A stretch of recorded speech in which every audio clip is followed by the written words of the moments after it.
సత్యసాయే నమః. కూర్చోండి సార్. నమస్కారం సార్. నమస్కారం. ఏంటి హుషారుగా ఉన్నా? ఏం లేదండి, నేను పాడిన పాట ఒకటి ఇందులో రికార్డ్ అయింది, గిఫ్ట్ గా ఇద్దామని వచ్చాను. చాలా థ్యాంక్స్ అయ్యా. మేడం, నువ్వు మొదటగా పాడిన పాట కుడికన్ను చాలా బాగుందయ్యా. మీ అమ్మగారు ఈ పాటని టేపు అరిగిపోయేలా వింటారనుకో. నువ్వేంటి ఇలా వచ్చావు? నీ పాటలే, నీ పేరు అందరికి తెలియాలని. తెలుపుకో. తీసుకోండి. ఇప్పుడే ఇచ్చారమ్మా. చందు,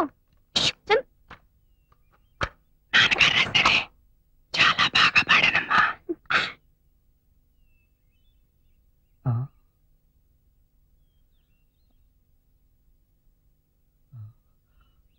అమ్మా అమ్మా అమ్మా ఏమండి? అమ్మా ఏమండి? అమ్మా సార్, డాక్టర్ డాక్టర్ గారు, డాక్టర్. ఏమైంది చందు? ఏమైంది? నువ్వేం కంగారు పడుకో, నేను చూస్తాగా. ఏమైందయ్యా? ఏమైంది? ఇందాక బాగానే ఉన్నారయ్యా. మీకు 4 మాటలు చెప్పాలని ఆ టేప్ రికార్డర్ లో నా చేత రికార్డ్ కూడా చేయించారు.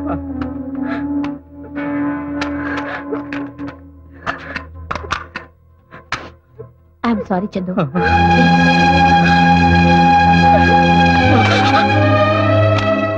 నాన్న చిన్న, మీ నాన్నగారు ఎప్పుడూ అంటూ ఉండేవారు, ఏదో ఒక రోజు నేను రాసిన పాటలు చిన్న పాడి వాటికి సార్థకత తెస్తాడు, అవి వింటూ నన్ను గుర్తుకు తెచ్చుకోవచ్చు అని. అలాగే నీ పాట వింటూ ఉంటే మీ నాన్నగారు పదే పదే గుర్తుకొచ్చారు. ఆయన గారికి దూరంగా ఉండలేనేమోనన్న భయం పట్టుకుంది నాన్న. అలా నువ్వు కంట తడి పెడితే మా ఇద్దరి ఆత్మలకి శాంతి ఉండదు. బిడ్డ పేగు తెంచుకుని పుడుతూనే రోధిస్తూ అందరినీ పలకరిస్తాడు. కానీ నువ్వు పుట్టగానే నీ ఏడుపు కిరకిలా నవ్వుతున్నట్టు అనిపించిందని మీ బామ్మ మురిసిపోయింది. ఆ చిరునవ్వు చెరగనివ్వకే. అపజయాన్ని నవ్వుతూ ఎదిరించు, ఆశయాన్ని నవ్వుతూ జయించు. చివరి మాట, నా చావు ఎప్పుడొచ్చినా అదే నవ్వుతూనే ఒప్పేసుకో. ఏది? నవ్వు నవ్వు నాన్న, నవ్వు రావేదవా.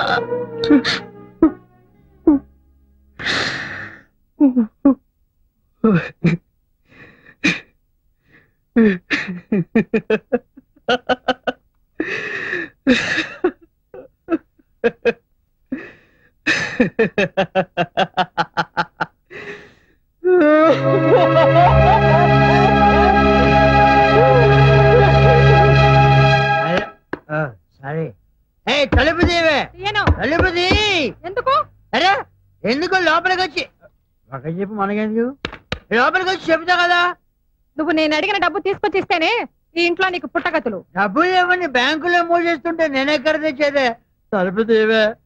ఇలాగే ఇక్కడ అరుస్తుంటే ముష్టోన్నాను కానీ పిచ్చి కుక్కలు పైన పడి చంపేస్తాయా? అలా జరిగితే మంచిదే. నా చేతుల్లో కాకుండా పిచ్చి కుక్కల చేతుల్లో చేస్తావు. అవ్వా అవ్వా, వెధవ 1,00,000 రూపాయల కోసం మంగళసూత్రం తెచ్చుకొని ముండమంటే అంత కర్మ నాకేం పట్ల. తీసుకో నీ బోడి మంగళసూత్రం, బయటే చావు. ఏంటి చెప్పునే కాలు కింద ఉంచుకోలేనాడివి నీ పెళ్ళాన్నే ఉంచుకుంటావయ్యా? అది ఉంచుకుంది కాదురా నా పెళ్ళం. ఏమయ్యా? వస్తున్నా. ఏంటి కాంప్రమైజ్ అయ్యావా? లేదు, నువ్వు మగాడి అనిపించుకోవాలనుకుంటే ఆ డబ్బు తెచ్చి నా చేతిలో పెట్టు.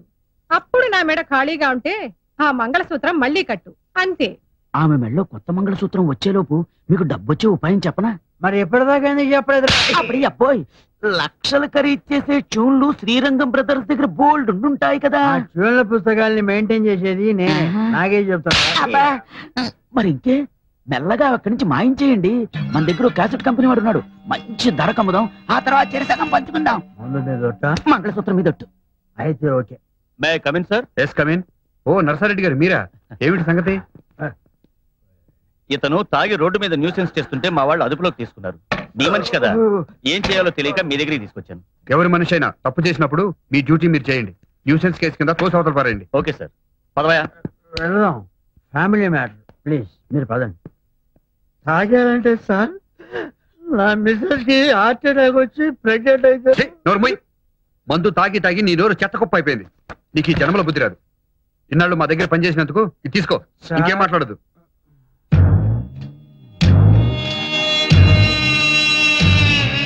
గురు బ్రహ్మ, గురు విష్ణు, గురుదేవ్ క్షమించండి గురుజీ. నారాయణ నారాయణ నారాయణ.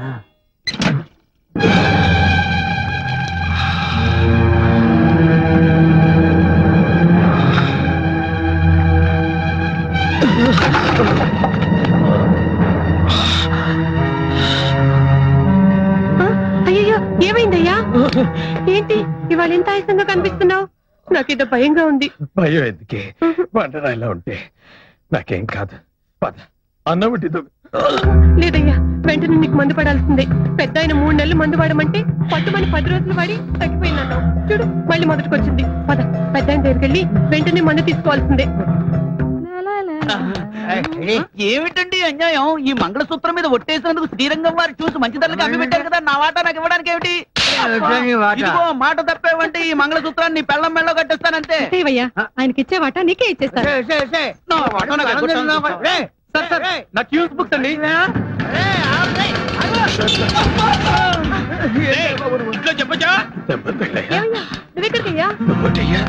ఏంటయ్యా ఇలా పడిపోయావు? ఏం లేదండి, శ్రీరంగం వారి ట్యూన్స్ అమ్మి పెట్టడానికి ట్యూన్స్ కొట్టేసి నువ్వు అమ్మాలనుకుంటున్నావా?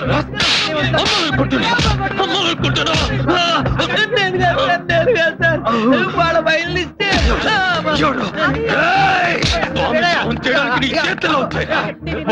ఎన్ని సంవత్సరాలు పనిచేసి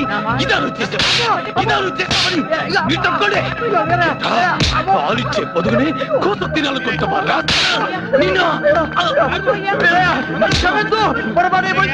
క్షమించాల్సింది నేను కాదు, పెద్దయ్యా.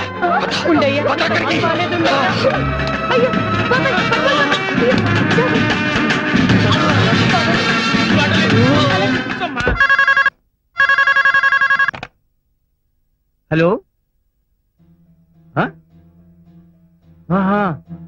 ఏ హాస్పిటల్? రంగా,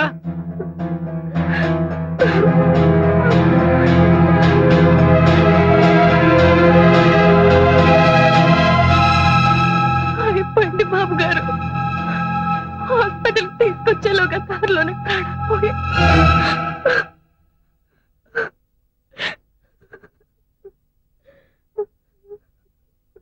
మేము ఎంతమంది ఉన్నా ఓదార్పు మాటలు చెప్పగలమే గాని నీకు సంభవించిన ఈ కష్టాన్ని ఎవరం తీర్చలేము.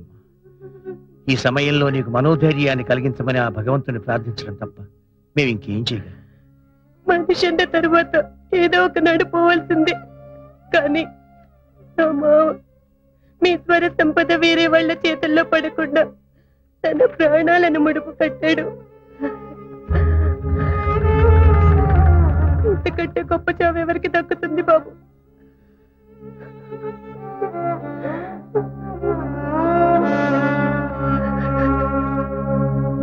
జాతస్య హి ధ్రువో మృత్యుః ధ్రువం జన్మ.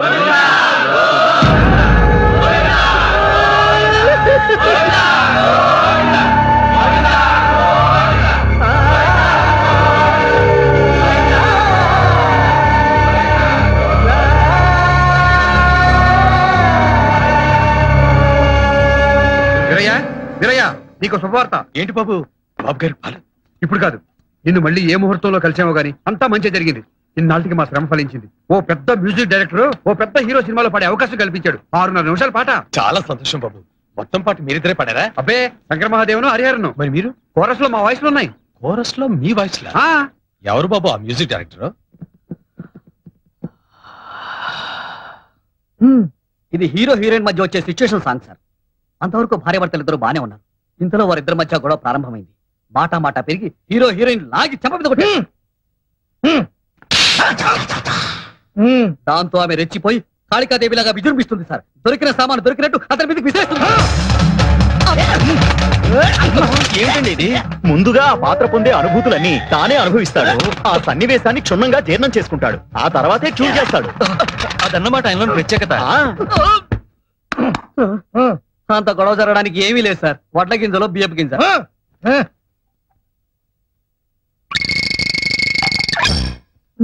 ఆ తర్వాత హీరోయిన్ తల గుడ్డ కట్టుకుని పడుకుంటుంది.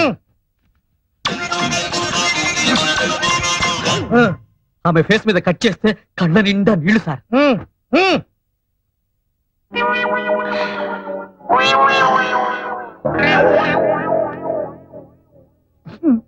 దుఃఖం పొంగుకొచ్చి బావురమంటుంది సార్. ఆ తర్వాత బ్యాక్గ్రౌండ్ సాంగ్ సార్.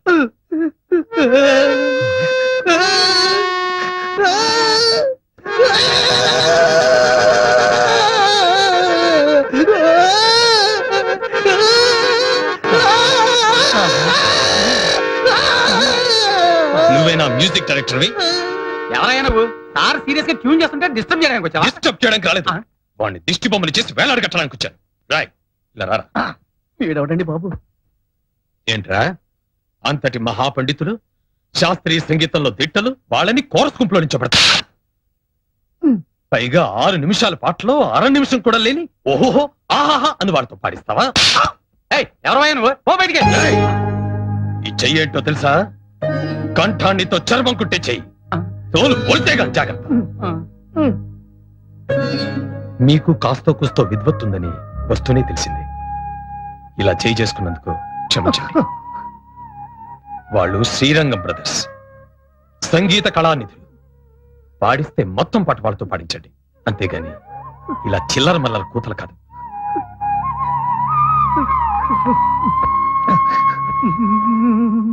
ఏమండోయ్ తర్వాత ఇస్తాలేవయ్యా. ఏమండి మనం అమెరికా వెళ్తున్నాం తెలుసా? కదా బాబాయ్. అమెరికా ఏమిటి? అవును వీళ్ళేరి అరుగు ఏదో ఫోన్ చేయాలని అక్కడికి వెళ్ళారు. ఏమండి మన అమెరికా సంగతి ఏంటి? అబ్బా ఏమిటి ఇదో కొత్త పిచ్చా? ఏ రంగయ్య ఏం బోధించావు తండ్రి? అది కాదు వీరయ్య, రా కూర్చో. నువ్వు చెప్పు బాబాయ్. ప్రతి 2 ఏళ్లకోసారి అమెరికాలో ఉన్న తెలుగు వాళ్ళందరూ కలిసి పెద్దగా 3 రోజులు సదస్సు చేస్తారు. దానికి గాను మన వాళ్ళలో ఉన్న గొప్ప కళాకారుల్ని వాళ్ళే తీసుకెళ్తారయ్యా. అందుకే మన నాటకం కూడా తీసుకెళ్తున్నాం. సంగీతంలో కూడా అలాగేనండి. మనం పాడిన పాటికి డబ్బులు రేపిస్తామన్నారు. రేపు ఏమిటి పెద్దయ్యా మీ బోటు వాడు ఈ చిల్లర మనుషుల దగ్గర పాడటం ఏంటి? ఏకంగా అమెరికాలోనే పాడదు కానీ రండి. ఏమిటి వీరయ్య ఈ ఆవేశం? రండి బాబు నేను చెప్తాను, రండి. అరే లేలే, ఇంత పెద్ద నమస్కారం పెట్టాలా? కూర్చోండి. సార్ ఆ అన్నదమ్ముల గురించి ఇంత ప్రాధేయపడుతున్నానంటే వాళ్ళేదో అమెరికా చూస్తారని కాదు సార్, ఆ గంధర్వులు కురిపించే అమృతాన్ని అక్కడి మన వాళ్ళందరూ కూడా రుచి చూస్తారని. అలాగే మీరెంతగా చెబుతున్నారంటే వీళ్ళు మంచి విద్వాంసులే అయి ఉండాలి. తెలుగులో పద్యం విని చాలా రోజులైంది. ఏది కాస్త ఈ పద్యం వినిపించండి.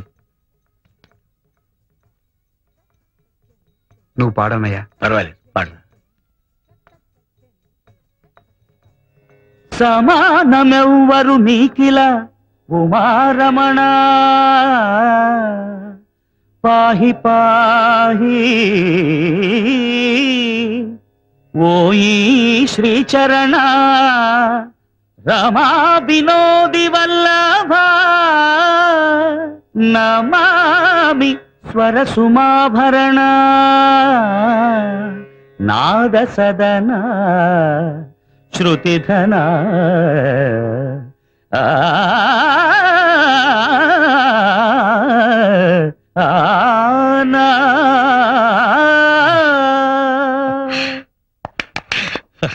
ఎలా ఉంది సార్?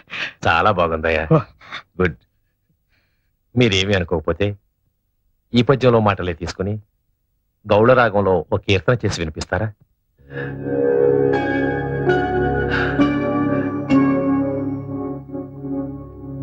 ఏమిటి విందామా? అలాగే. నీకు ఇక్కడే ఈ ఊళ్ళోనే ఉండాలనిపిస్తే మాతో పాటే మా ఇంట్లోనే ఉండు గాని మా తోబుట్టు అనుకుంటాం. ఇన్నాళ్ళు మీరిద్దరూ పెద్ద మనసున్న మనుషులే అనుకున్నాను బాబు. కానీ ఆనాడు మీరే ఆయన స్వయంగా సాగనంపినప్పుడు మనిషి రూపంలో ఉన్న దేవుళ్ళు అనిపించింది. ఈనాడు మీ తోబుట్టుగా నన్ను మీ ఇంటికి రమ్మన్నప్పుడు మీరు ఆయన గుండెల్లో దాచుకున్న రామలక్ష్మణులే ఇక్కడ ప్రత్యక్షమైనట్లు అనిపిస్తుంది బాబు. ఈ జన్మకిది చాలు బాబు. ఆయన గుర్తుగా ఇక్కడే ఉంటాను. ఇలా కాలం గడిచిపోనివ్వండి. అవునండి, చందు గారు మేనేజర్ ని మాట్లాడుతున్నాను. ఏంటి అవునా కాదని కన్ఫర్మ్ చేసుకుంటున్నారా? చేసుకోండి ప్లీజ్, నా టైం మాత్రం వేస్ట్ చేయకండి. ఫోన్ పెట్టేసేయండి ప్లీజ్. சொல்லுங்க. ஒண்ணும் இல்லையா, நாளைக்கு எங்களுக்கு ரிகார்டிங் தியேட்டர் கிடைச்சது. எப்படியாவது சந்திர சார் கால்சி அட்ஜஸ்ட் ஆச்சுன்னா நாளைக்கா? ஆமா, Thursday 24th. ஆமா.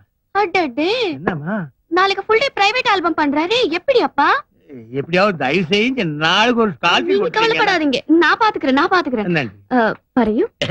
எந்த படத்துக்கு சார் மியூசிக் டைரக்ഷൻ பண்ணണം? ആദ്യത്തെ ചാൻസ് ഞാൻ തരേ. I see. എന്തായാലും അദ്ദേഹത്തോട് ഒരു പ്രാവശ്യം സംസാരിക്കട്ടെ. പടത്തിലെ പ്രധാന വേഷം യാർ ചെയ്യുന്നു? സാറോ. I see. Sarath Kumar sir. அப்படியா? മമ്മൂട്ടി സാറോ. ശരത് കുമാർ സാർ. മമ്മൂട്ടി സാറോ. ശരത് കുമാർ സാർ. മമ്മൂട്ടി സാറോ.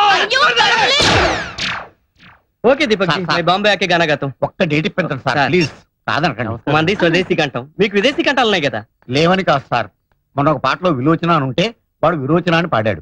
మా తమిళ డైరెక్టర్ ఏమో ఓకే చేశాడు, హిందీ డాన్స్ డైరెక్టర్ ఏమో విరోచనానికి మూమెంట్స్ ఇచ్చాడు. అంతా భ్రష్టు పట్టిపోయింది సార్. మరి అప్పుడు మీరేమైపోయారు? ఏమవటం ఏంటి సార్, సినిమా బిజినెస్ లో పడి వాళ్ళకాళ్ళు వీళ్ళకాళ్ళు పట్టుకుంటూ ఉండిపోయాను. ఈ ఆఖరి పాట ఒకటి పాడి పెట్టారంటే గట్టెక్కేస్తాను. మీ రెమ్యునరేషన్ మీకు ఇచ్చేస్తాను పువ్వులో పెట్టి, బిజినెస్ అయ్యాక. అలాగేనండి, మీరు ఒక్క పైసా కూడా ఇవ్వక్కర్లేదు సార్. బుజ్జి, ఆయనకి డేట్లు. నమస్కారం. आप फिक्र मत करना, मैं देख लूंगी, ठीक है? शुक्रिया.